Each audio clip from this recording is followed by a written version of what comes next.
So I want to share with you the model that we use and how it's making such a difference.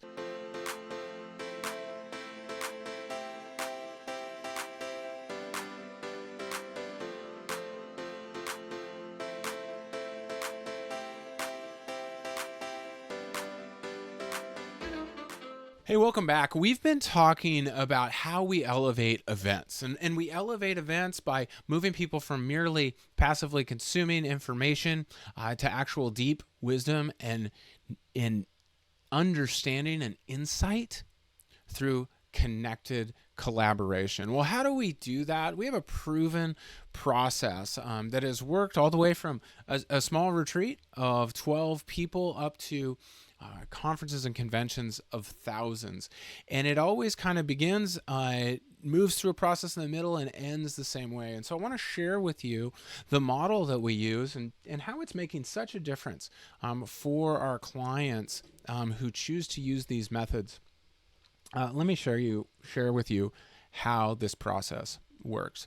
And by the way, what this is going to be is I want you to imagine we're going to be climbing up a mountain, right? And so here we are climbing up the mountain. So excited to be going up it. But I want to picture this from above, right? And when we think about an event that we're going to do, I want you to think about climbing from a mountain. And maybe you are an event host, right? And that could mean that you're the event planner, the event coordinator. It could be that you are the person responsible for putting together the meeting, the convention, the conference. You are the host, and you're going to be climbing this mountain, right? And it's important for us to consider and take into account what are the goals of the host. What are the outcomes that we want to create for the company, for the meeting planner, right? Who else is going to be at this event? Well, this is who we often think of. It's the participants. Now, this will often be called the audience, right?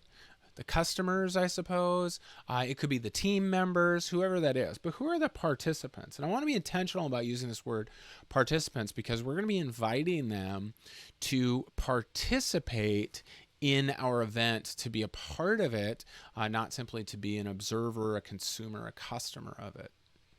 Next, I want you to think about a different group, and that group is the sponsors, right? The sponsors. We could also include the vendors, right? Who are those outside parties that are so important, so valuable for causing this meeting to happen, right? And then the last people that I would include, and you could call them lots of different types of things, but they're going to be the experts, the presenters, right? Whoever you're going to have maybe bringing in from inside or outside the company that's going to be sharing insight to the gathered group. And that could happen lots of different ways. All right. So what are our steps? What's our process? The first step as we go up our mountain is the design, right? It's the design of the event. And we need to consider as we're going into the design process, we need to consider the outcomes, right? Where is the summit of this mountain, right? We're going to have to consider the needs, the desires, the interests of each of these different groups. And when we do that, by the way, it's also really valuable to include them in the design process, from sponsors to presenters to hosts to participants, to actually include those various stakeholders. This process can take, days. It can take months. The final outcome of it is an agenda that we can all work off of, and is something that is going to include not just when are the bathroom breaks, right? But how are we intentionally creating connection and collaboration? How are we making sure that we're listening more than we're just speaking and communicating? And of course, it does take things like when are the bathroom breaks and what time is lunch. Now, first, we're going to move into design. And this is often when people will call me, is to say, hey, we have an event coming up and we need help designing it, right? Not just throwing together an agenda, but it's creating something really intentional that will allow people to move from mere just listening to actual transformation. The next kind of ring up our mountain, and the reason I put all of our different stakeholders on different sides of the mountain is they're all approaching this for different reasons from different places. And yes, we're going to meet together at the event, at the summit.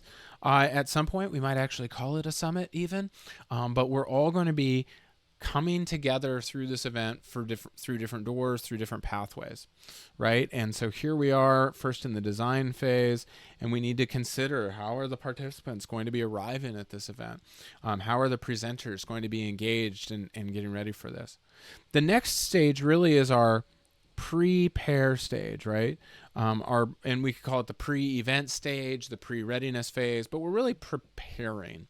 And preparing can look like lots of different things, right? It's going to be preparing whoever might be facilitating the event. Who do they need to know? What are they going to say? How are they going to do that? By the way, preparing the participants. Consider a live event where we have a pre-event kickoff call, right? A Zoom gathering where people get exposed to the idea that they're not going to be passively consuming. Don't bring a crossword to this event, because you are going to be talking as much as you're going to be listening. You're going to be giving as much as you're going to be receiving. You're going to be teaching as much as you're learning, right? How are we preparing the participants for that sort of event? And so how do we move them in to this process and through this process? For our host, how are you preparing to make sure that this event is accomplishing your outcomes, whether that be profit, whether that be sales, whether that be getting the right people in the room? Are there guests that we need to bring? How are we going to do that? By the way, this is one that we're really learning to take advantage of, which is, how are we preparing our sponsors? So often sponsors, I'm going to be honest with you, get used at events, right? Give us your money, we'll give you a table, and then we're going to stick you in the corner and try and have you be as least of a nuisance as possible to our attendees. It's not good. It's not healthy. It's not right. Instead, we need to say to our sponsors, what is a great return on investment for you? We're asking you to support our event financially. We're asking you to support our event by getting your people to go there. How are we serving our sponsors, making sure they're getting a great ROI? And when we set them up and say, hey, you're not coming to event 1.0, you're not going to get stuck in a vendor hall, not allowed in the room. No, we want to invite you to fully participate and go deep with some of these participants. Yeah, you may end up coming out of here with 200 phone numbers and email addresses, but more importantly, you're going to come out with 20 deep conversations and connections you had with just the right customer. By the way, we've designed the event to make great use of our presenters. How else are we preparing our presenters to not just come in and give the same canned speech they gave to the last group, right? Or the slightly modified custom speech that they're giving to our group? How do we instead engage them as full participants? How do we invite our presenters to give not everything they know about a topic, but the one or two or three most important things, and then be prepared to engage as co-learner with the other learners in the room? And so this is how we move up the mountain through that prepare stage. And our last stage really is when we finally facilitate the event. And so we're going to put facilitate right up here. And some of my clients will actually choose to do this on their own. We've designed the event with them. We've prepared everybody, done all of the pre-event, like, workshops or kickoff calls, the trainings for the presenters, for the speakers, for the sponsors.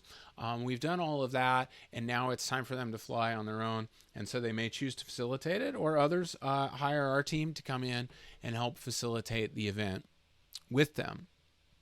What we're finding, though, is when we move events from this kind of 1.0 passive version to really through a 2.0 all the way to a 3.0 version where it's engaged, where it's interactive, where all participants are called to bring their whole selves to the event, right? In a real embodied way where they are, and I know I keep saying this, where they are giving and receiving, right? It actually elevates the event much further.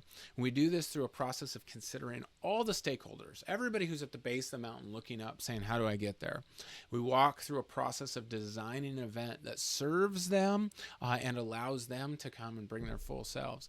We prepare for that event and really make it excellent, right? And then we facilitate it at a high level, preparing ourselves, heart and mind, to do that, even body to do that, and then make sure that we are listening even more than we're speaking, that we're inviting all voices to be centered through this really exceptional facilitation process. This is how we make events, really elevate them up to the next level. It's how we do all those things we talk about, right? Don't make people drink from a fire hose. Invite the bar into the room, the best part of any conference, right? And truly move to a more elevated event. Hey, come back next time to learn more about how you can make your meetings not suck and truly elevate this event.